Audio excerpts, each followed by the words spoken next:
मर्मस्पर्शी कथा। पुण्य सुमिरन से नहीं आ। किसी आश्रम में एक साधु रहता था। काफी सालों से वह इसी आश्रम में रह रहा था। अब वह काफी वृद्ध हो चला था और मृत्यु को वह निकट महसूस कर रहा था, लेकिन संतुष्ट था कि 30 साल से उसने प्रभु का सिमरन किया है। उसके खाते में ढेर सारा पुण्य जमा है, इसलिए उसे मोक्ष मिलना तो तय ही है। एक दिन उसके ख्याल में एक स्त्री आई। स्त्री ने साधु से कहा, अपने एक दिन के पुण्य मुझे दे दो और मेरे एक दिन के पाप तुम वरण कर लो। इतना कहकर स्त्री लोप हो गई।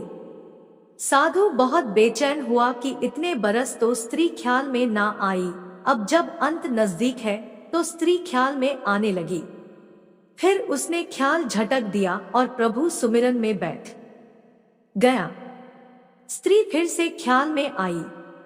फिर से उसने कहा कि एक दिन का पुण्य मुझे दे दो और मेरा एक दिन का पाप तुम वरण कर लो। इस बार साधु ने स्त्री को पहचानने की कोशिश की, लेकिन स्त्री का चेहरा बहुत धुंधला था, साधु से पहचाना नहीं गया। साधु अब चिंतित हो उठा कि एक दिन का पुण्य लेकर यह स्त्री क्या करेगी। हो ना हो ये स्त्री कष्ट में है, लेकिन गुरु जी ने कहा हुआ है कि आपके पुण्य ही आपकी असल पूंजी है, यह किसी को कभी मत दे बैठना। और इतनी मुश्किल से पुण्यों की कमाई होती है, यह भी दे बैठे तो मोक्ष तो गया। हो ना हो ये मुझे मोक्ष से हटाने की कोई साजिश है। साधु ने अपने गुरु के आगे अपनी चिंता जाहिर की। गुरु ने साधु को डांटा, मेरी शिक्षा का कोई असर नहीं तुझ पर। पुण्य किसी को नहीं देने होते, यही आपकी असली कमाई है। साधु ने गुरु जी को सत्य वचन कहा और फिर से प्रभु सुमिरन में बैठ गया। स्त्री फिर ख्याल में आ गई। बोली, तुम्हारा गुरु अपूर्ण है, इसे ज्ञान ही नहीं है। तुम तो आसक्ति छोड़ने का दम भरते हो, बीवी बच्चे दीन दुनिया छोड़कर तुम इस अभिमान में हो कि तुमने आसक्ति छोड़ दी है। तुमने और तुम्हारे गुरु ने तो आसक्ति को और जोर से पकड़ लिया है। किसी जरूरतमंद की मदद तक का चरित्र नहीं रहा तुम्हारा। तो साधु बहुत परेशान हो गया। वह फिर से गुरु के पास गया, स्त्री की बात बताई। गुरु ने फिर साधु को डांटा, गुरु पर संदेह करवाकर वह तुम्हें पाप में धकेल रही है। जरूर कोई बुरी आत्मा तुम्हारे पीछे पड़ गई है। साध अब कहाँ जाए। वह वापस लौट आया और फिर से प्रभु सुमिरन में बैठ गया। स्त्री फिर ख्याल में आई। उसने फिर कहा, इतने साल तक अध्यात्म में रहकर तुम गुलाम भी बन गए हो। गुरु से आगे जाते इतने साल के अध्ययन में तुम्हारा स्वतंत्र मत तक नहीं बन पाया। गुरु के सीमित ज्ञान में उलझ कर रह गए हो। मैं अब फिर कह रही हूँ, मुझे एक दिन का पुण्य दे दो और मेरा एक दिन का पाप वरण कर लो। मुझे किसी को मोक्ष दिलवाना है, यही प्रभु इच्छा है। साधु को अपनी अल्पज्ञता पर बहुत ग्लानि हुई। संत मत कहता है कि पुण्य किसी को मत दो और धर्म कहता है जरूरतमंद की मदद करो। यहाँ तो फंस गया। गुरु भी राह नहीं दे रहा कोई, लेकिन स्त्री मोक्ष किसको दिलवाना चाहती है। साधु को एक युक्ति सूझी, जब कोई राह ना दिखे तो प्रभु से तार जोड़ो, प्रभु से राह जानो। प्रभु से ही पूछ लो कि उसकी रजा क्या है। उसने प्रभु से उपाय पूछा। आकाशवाणी हुई। वाणी ने पूछा, पहले तो तुम ही बताओ कि तुम कौन से पुण्य पर इतरा रहे हो। साधु बोला, मैंने 30 साल प्रभु सुमिरन किया है। 30 साल मैं भिक्षा पर रहा हूं, कुछ संचय नहीं किया, त्याग को ही जीवन माना है।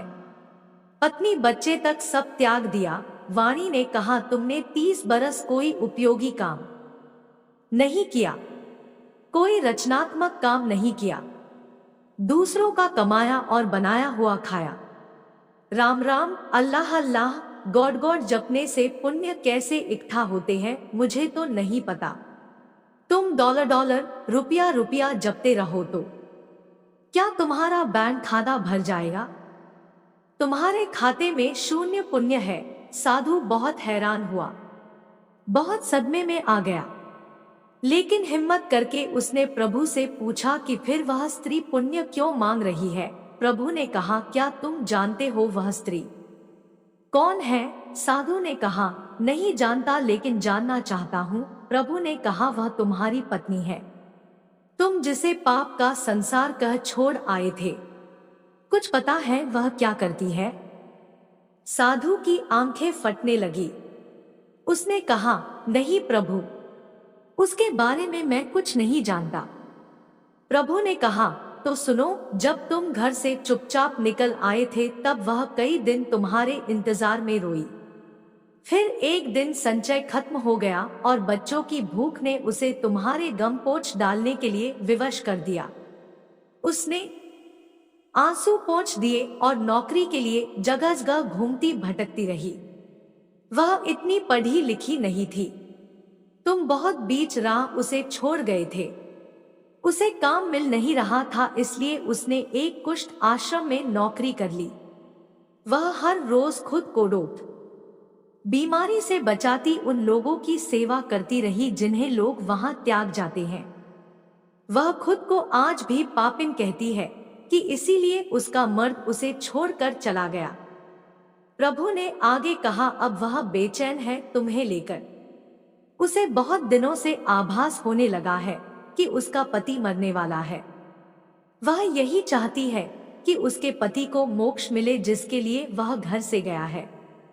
उसने बारंबार प्रभु को रोक अर्जी लगाई है कि प्रभु मुझ पापिन की जिंदगी काम आ जाए तो ले लो, उन्हें मोक्ष जरूर देना। मैंने कहा उसे कि अपना एक दिन उसे दे दो। कहती है, मेरे खाते में पुण्य कहाँ होते तो मैं एक पल ना लगाती, सारे पुण्य उन्हें दे देती। वह सुमिरन नहीं करती, वह भी समझती है कि सुमिरन से पुण्य मिलते हैं। मैंने उसे नहीं बताया कि तुम्हारे पास अथाह पुण्य जमा है। पुण्य सुमिरन से नहीं आता। मैंने उसे कहा कि एक साधु है, उससे एक दिन के पुण्य मांग लो अपने एक दिन के पाप देकर।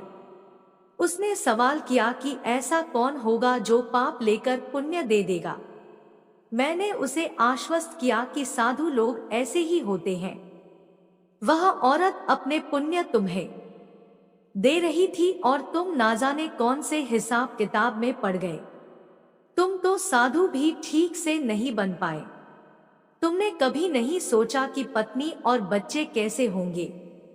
लेकिन पत्नी आज भी बेचैन है कि तुम लक्ष्य को प्राप्त होवो। तुम्हारी पत्नी को कुष्ठ रोग है, वह खुद मृत्यु शैया पर है, लेकिन तुम्हारे लिए मोक्ष चाह रही है।